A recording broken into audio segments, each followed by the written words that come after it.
Have you ever felt like the deck was completely stacked against you? Like no matter how hard you tried, your background or your lack of education was just a wall you couldn't climb over? Honestly, Sam, I think everyone feels that way at some point.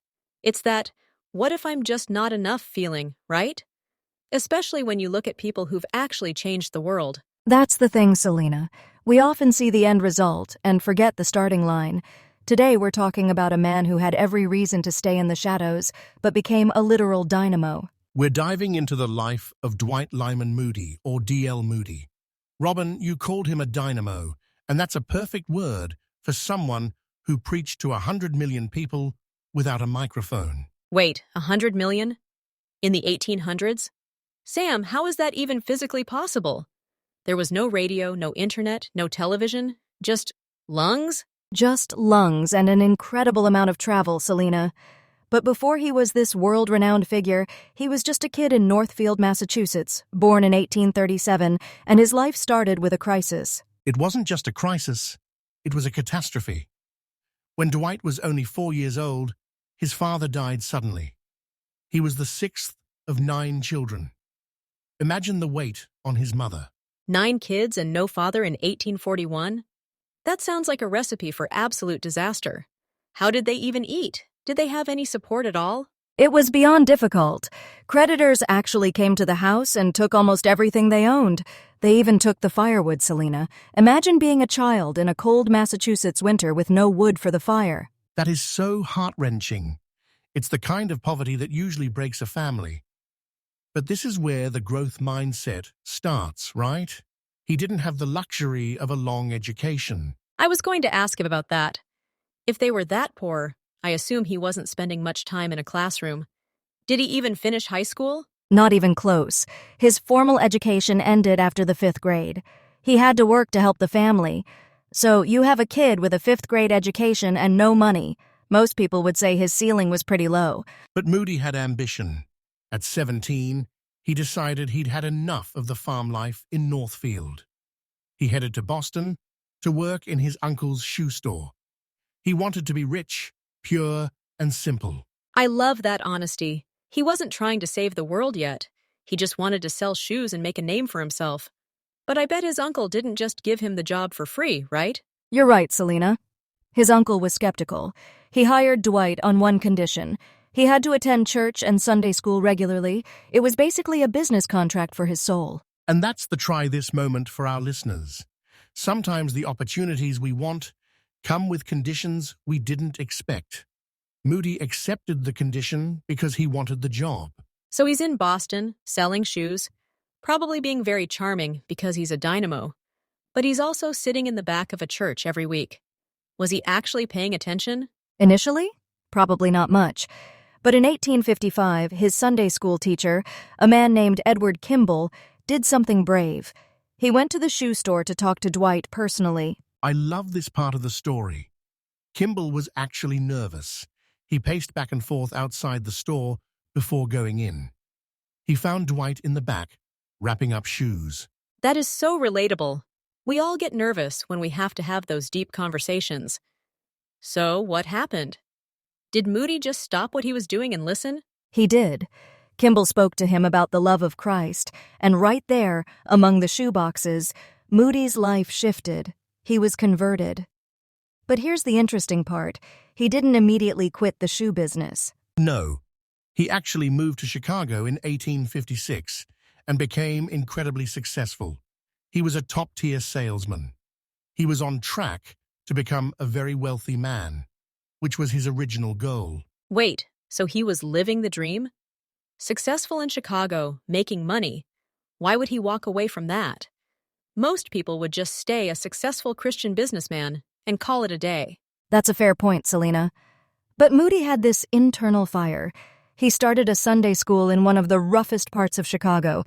It was a neighborhood so dangerous, people called it Little Hell. Can you imagine? A neighborhood called Little Hell. Robin, what was it like there? Why would a successful shoe salesman spend his weekends in a place like that? It was full of poverty, crime, and neglected children. Moody didn't just rent a building. He went out and recruited kids with candy and pony rides. He used his sales skills to sell hope to these kids. Pony rides? That's actually brilliant. He was marketing the gospel.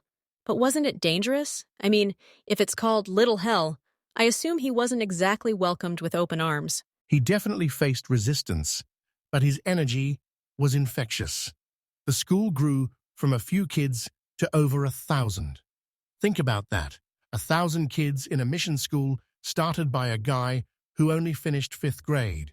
It eventually became the Illinois Street Church. But the real turning point for his career was in 1860. He decided to leave his business entirely to focus on ministry.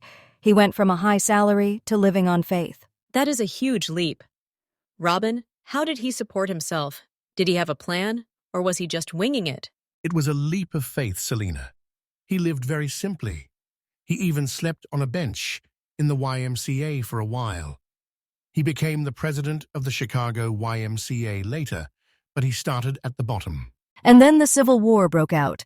Moody didn't go as a soldier, but he went to the front lines as a missionary. He was there at battles like Shiloh and Murfreesboro, ministering to the wounded and the dying. That must have been incredibly traumatic. Seeing that level of suffering, I wonder if that's what gave him that sense of urgency in his preaching. Like, life is short, you know? Exactly. He realized that tomorrow isn't guaranteed. That urgency became the hallmark of his style. He wasn't a polished orator. He spoke like a businessman who had a life-saving product to sell. And he found a partner who changed everything. Ira Sankey. Sankey was a singer and a musician. Moody realized that music could open doors that words alone couldn't. So they were like a duo? Like a 19th century worship band and a speaker? That sounds like the prototype for modern conferences. It really was. They went to Great Britain in the 1870s, and it was supposed to be a small trip, but it turned into a massive 2-year revival. They were speaking to tens of thousands of people at a time. Robin, didn't they face some criticism in Britain? I mean, Moody's accent and his lack of education must have stood out to the more formal British crowds. Oh, definitely. The critics called him the American and mocked his grammar. They said he butchered the King's English. But the people didn't care. They felt his sincerity. I think there's a lesson there for all of us. If you're waiting to be perfectly polished before you start your project or share your message, you'll never start. Moody just went for it. Grammar be damned. That's a great takeaway, Selena. Grammar be damned should be on a t-shirt. But it wasn't just about the preaching. Moody was a builder. He knew that for the work to continue, he needed to train others. This is where his legacy really gets solid. He founded the Moody Bible Institute in Chicago and schools for boys and girls in his hometown of Northfield. He wanted to give others the education he never had. Wait, so the guy with the 5th grade education founded a Bible Institute? That is the ultimate growth story. He didn't let his own lack of schooling stop him from creating a school for others. It's incredible. And he was doing all of this while maintaining a schedule that would kill most people. He was traveling constantly, preaching multiple times a day, managing these huge organizations. It did eventually take a toll, Sam. In his later years, he gained a lot of weight and his health started to decline. People close to him were worried. He was a dynamo, but even dynamos can burn out. That's the dark side of that hustle culture, isn't it? Even when you're doing something good, you have to take care of the vessel. Did he ever slow down? Not really. His last sermon was in Kansas City in November 1899. He actually became ill during the service. He had to be taken home to Northfield by train. He died a few weeks later, in December 1899, at age 62. It's believed he had congestive heart failure, but his deathbed scene is one of the most famous in history. I've heard he said something pretty profound right before he passed. Something about being more alive? Yes. He told his friends, "Someday you will read in the papers that D.L. Moody is dead. Don't you believe a word of it. At that moment, I shall be more alive than I am now." It's such a powerful statement of faith, and his influence didn't end there. He laid the groundwork for people like Billy Sunday and Billy Graham. He basically invented the modern revival. So, if we're looking at this from a growth perspective, what's the try this for the person listening who feels stuck? How do we apply Moody's dynamo energy to our own lives? I think the first thing is to realize that your starting point doesn't define your finish line. A fifth-grade education didn't stop him from reaching 100 million people. And don't wait for the perfect conditions. Moody started in Little Hell with pony rides. He used what he had, his sales skills and his energy, to make a difference where he was. I also love the idea of finding your Sankey. You don't have to do everything yourself. He knew he wasn't a singer, so he found someone who was. Collaboration is key to scaling your impact. That's such a good point, Selena.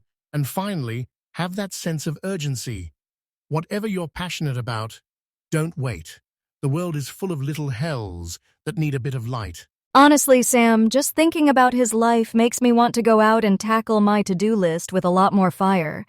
He really was an unstoppable force. He really was. But I'm still stuck on that 100 million number. That's a lot of train rides and a lot of shouting. It is, and it shows what one person can do when they're fully committed. So, to our listeners, what's your shoe store moment? What's the one thing you can start today, even if you feel unqualified? Maybe it's just talking to one person, like Edward Kimball did. You never know if the person you're talking to is the next D.L. Moody. I love that. The legacy of the teacher is just as big as the legacy of the student. Kimball is the unsung hero of this whole story. Absolutely. Well, that's all the time we have for today. Remember, don't believe everything you read in the papers. Keep growing, keep building, and we'll see you next time. Thanks for joining us. Now go out there and be a dynamo. And maybe skip the pony rides if you're in a modern office. Or not. Actually, that might work. Bye, everyone. Let's backtrack a bit, Robin. I want to talk more about that Little Hell neighborhood. I mean, the name alone is so evocative. What were the specific challenges Moody faced there? Well, Sam, it was an area filled with saloons, gambling dens, and boarding houses for the poorest immigrants. It was the kind of place where the police didn't even like to go alone. Moody was literally walking into the lion's den. And he's doing this on his own? No security? No team? Just a guy with some candy and a dream? Pretty much, Selena. He started in a deserted saloon building. He'd go out on Sunday mornings and just find kids wandering the streets. He'd tell them stories, give them treats, and slowly, he built trust. It's that idea of meeting people where they are. He didn't wait for them to come to a fancy church on the hill. He went to the saloon. That's a huge lesson for anyone in leadership or outreach. But Robin, how did he handle the adults? I mean, if the kids are going to his school, their parents, who might be involved in the Little Hell lifestyle, might not be too happy about it. That's a great question. Moody was actually very savvy. He'd visit the parents when they were sick. He'd help them find jobs. He became a community resource, not just a preacher. He showed them he cared about their lives, not just their souls. That's the empathy part of our growth category today. You can't influence people if you don't understand their struggle. Moody lived among them. He wasn't some distant figure. It reminds me of that saying, people don't care how much you know until they know how much you care. Moody seems like the walking definition of that. Exactly, Selena. And his energy was just relentless. He had this rule for himself. He wouldn't let a day go by without telling at least one person about the gospel. It was a personal discipline. Wait, every single day? Even when he was tired? Even when he was traveling? That's an incredible level of consistency. How do you keep that up for decades? There's a funny story about that, actually. One night he was in bed and realized he hadn't spoken to anyone that day. He got up, went outside, and found a man leaning against a lamppost. Oh no. I can see where this is going. The poor guy was just trying to enjoy his night. The man was actually a bit annoyed at first, but Moody's sincerity won him over.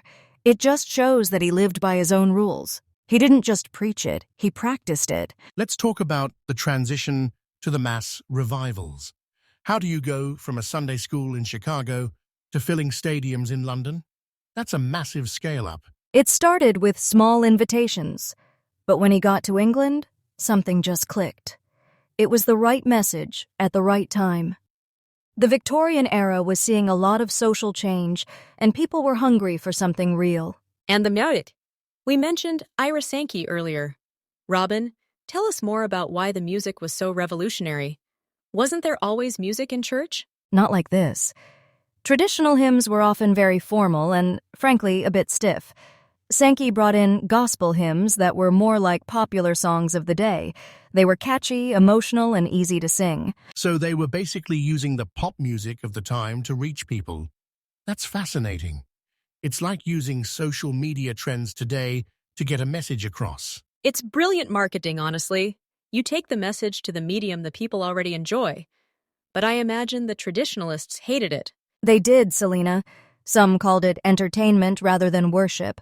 But Moody's response was always the same. It works.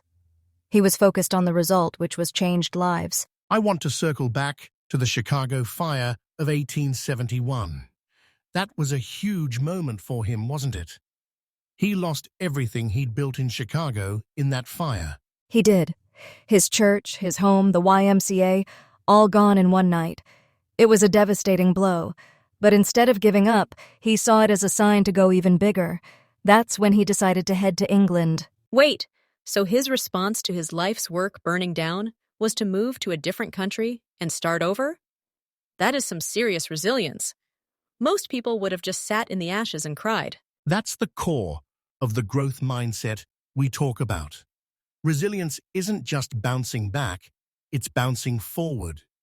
He used the disaster as a catalyst for a global mission.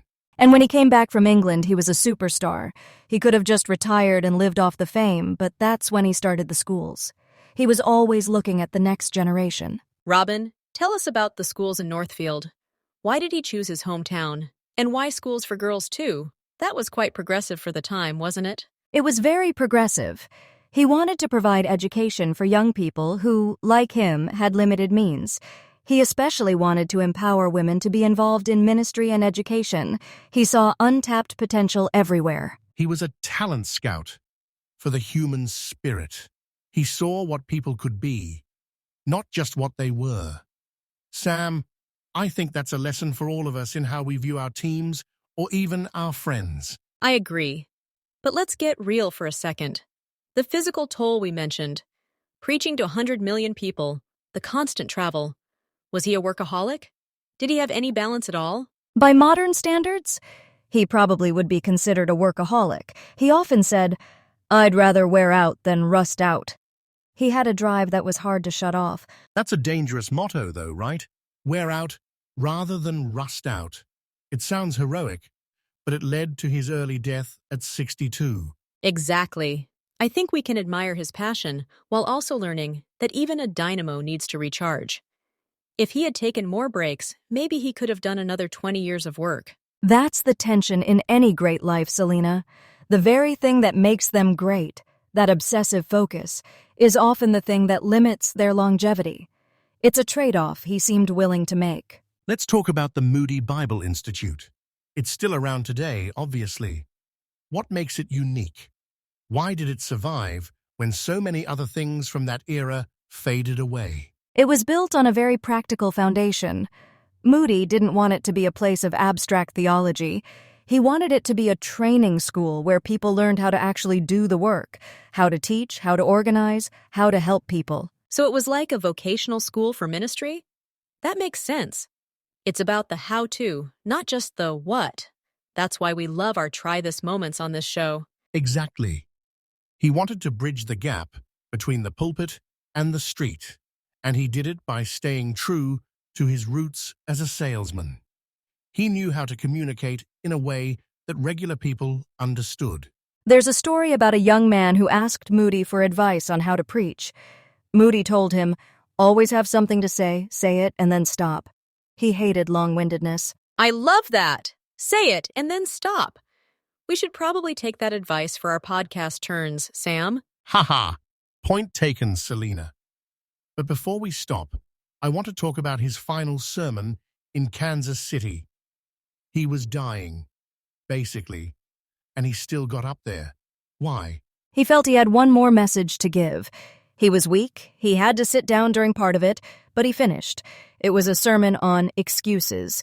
He was literally showing people that there are no excuses for not living out your purpose. That's incredibly poetic. Preaching against excuses while you're dying.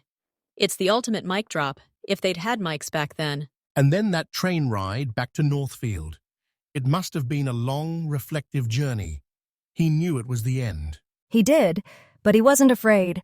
That famous quote we mentioned, "I shall be more alive than I am now," wasn't just a catchy line. He truly believed his work was just the beginning. So, looking at his whole life, from the firewood being taken to the world stage, what's the one thing you want people to remember about D.L. Moody, Robin? I'd say it's the fact that God, or the universe, or whatever you believe in, can use anyone who is willing. You don't need a PhD, you don't need a trust fund. You just need a heart that's open and a lot of energy. And Sam, what about you? What's your takeaway? For me, it's the little hell lesson. Don't be afraid of the messy parts of life.